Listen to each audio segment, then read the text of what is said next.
Hello guys! Welcome back to our YouTube channel. Again, this is me, Jingle. So in this video, gusto kong i-share sa inyo yung ginawa ko pong arrangement or landscape sa harap ng succulent fountain po natin dun sa labas, sa malapit sa greenhouse. So actually, yung landscape po natin, composed siya ng mga agaves, mga succulents na pwede siya sa direct sun, and of course mga cacti. So yun po ang composition ng ating ginawang landscaping doon po sa labas. And eto po ang itsura ng area before ko siya ginawa ng landscape. Eto po siya. Actually, yung nakatanim lang dyan is yung panda plant na naka-align on both sides. Yan. Tapos, sa gitna, meron siyang mga stepping stones. So, yan po yung before. So, if you're interested about our final output, please keep on watching. Alright guys, so this is now the reveal of our final output, ang ating simpleng landscape arrangement. Ayan, so excited na akong i-share sa inyo kung ano po yung mga nilagay ko dito. So, dito tayo sa my side. Yan yung po yung sinasabi ko na succulent fountain. Ayan. And nilagay ko or nag-arrange ako dito sa harap ng succulent fountain. Okay, so eto po yung pinaka-final view niya. Yan. Very simple lang siya. Walang masyadong mga fancy arrangements na nandyan. Kumbaga, ang nilagay ko lang dyan is yung mga plants na I know na okay naman sila kahit papaano sa direct sun. Kasi gusto ko silang i-stress. So, I think, let's start here at the side first. Ayan, so naglagay tayo dito ng agave. Ayan. So, ipapakita ko sa inyo kung anong magiging itsura nito kapag magiging mature na siya. Kasi ito, medyo baby pang agave to. Ayan. Kasi ang ganda talaga ng mother na agave. Ipapakita ko sa inyo. Ito po yung picture ng mother niya. Ito. Kasi baby pa kasi ito eh. Yan. So, this is agave. Yan. Eto din, yung mga agaves din po, just like other cacti, na okay sila sa direct sun. And gustong-gusto nila ang direct sun para maging compact ang kanyang mga leaves. Yan. So, dito naglagay tayo ng agave, isang agave. And then, here, naglagay tayo ng isang timbang.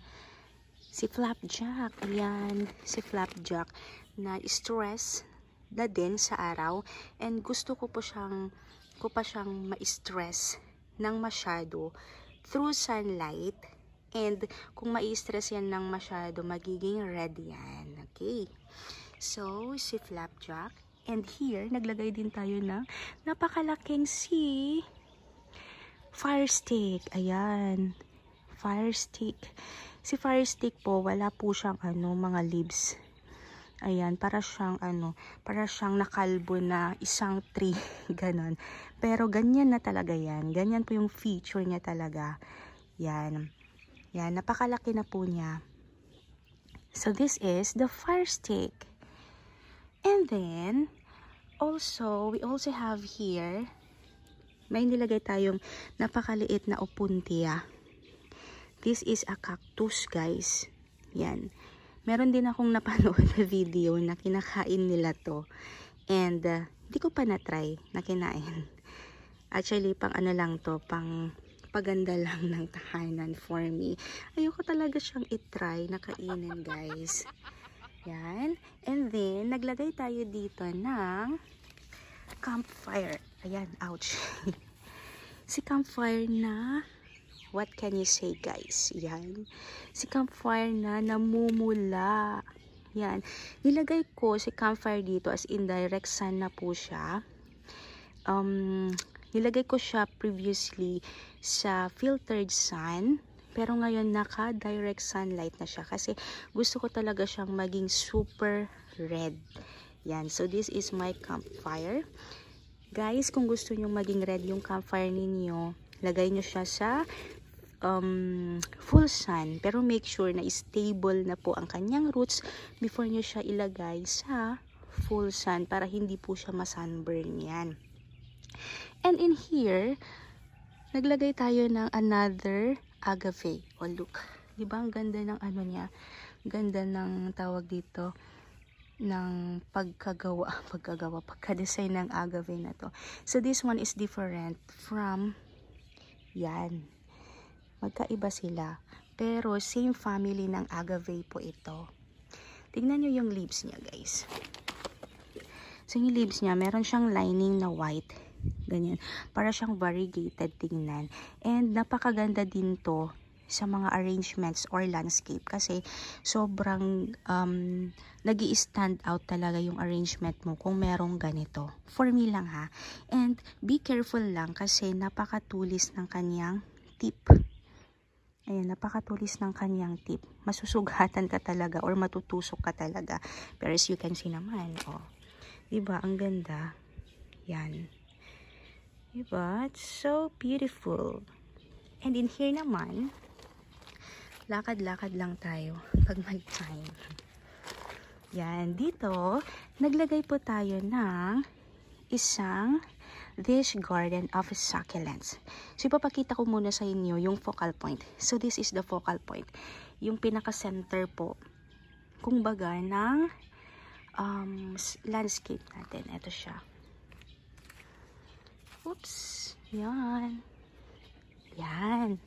So, actually, ito po yung pinaka-center ng succulent CNS landscape po natin. So, naglagay ako dyan ng isang napakalaking jar na may butas naman. Meron siyang butas dyan. And then, naglagay din tayo ng mga iba't ibang plants dyan na kung pinaghalo-halo ko na lang.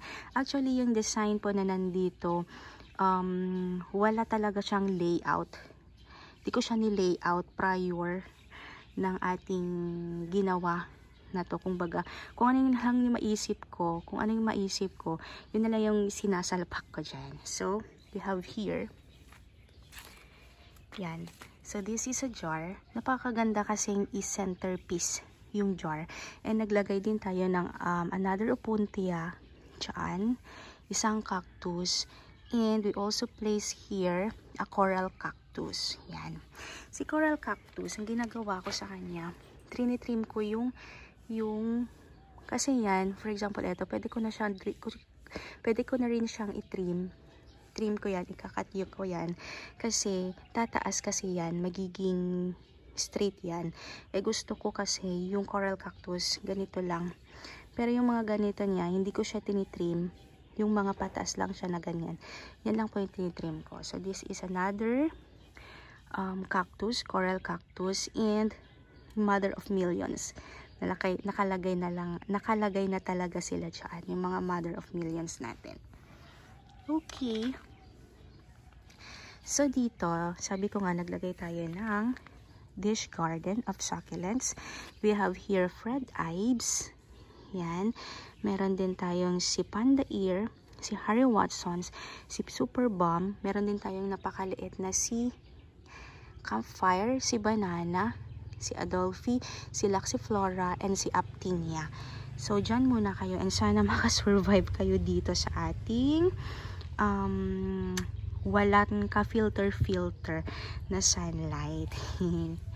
Okay, so dito tayo naglagay tayo ng aloe vera kasi si aloe vera kapamilya din ng mga succulents. And then naglagay tayo dito ng this one is a Laxiflora and si cactus and si Adolphi. Naglagay din tayo dyan ng si Millionaire. Yan. So, ito po yung arrangement. Kung baga gusto ko yung parang bumubuga siya ng mga halaman, ganun. Pero hindi natin masyadong na-achieve yun. Kasi nagkulang tayo ng stones. Wala tayong available na stones. And in here, meron tayong nilagay na little agave. And meron din doon. Yan. So, dito sa part na to, naglagay ako dito ng isang isang pot of flapjacks. Yan. Pot of flapjacks. Tapos, meron tayong nilagay dito na maliliit na mga flapjacks. Yan. So, yan po yung itsura niya. Ito po yung pinaka-center po niya. Okay. Yan. So, naglagay din tayo dito ng white pebbles, white stones, and orange na stones po. Sana po, naglagay sana ako dito ng lava rock. Kaso, nawalan tayo ng supply ng lava rock. Yan. Diba guys, mas maganda sana kung lava rock to. Tapos mga big stones dyan, diba? Ang cute sanang tignan. Pero so far, I'm very happy with the result. Kayo guys, okay lang ba sa inyo itong ginawa ko? So, kapag okay lang, sana po mag-comment kayo sa baba. Yan. Okay, so, ito po yung sinasabi ko na panda, panda plant. Ito po yung panda plant na naging lining na ng ating ginawa na arrangements. Paglalaki to, magiging ganyan. Bubukayan and mas magiging maganda tignan. So, eto na po. Yan. Walk through. Walk through. Okay. So, this is it. Yan. Very simple. And, dito sa side na to, bougainvillea parts na yan. Bougainvillea side na din yan. Yan. Alright. Okay. Yan. Sana po nagustuhan ninyo ang ating arrangement. So, if you did, please do consider subscribing in our YouTube channel, Jingles Heartstrings. And don't forget to like and comment na din po. So, see you in our next vlog. Bye-bye!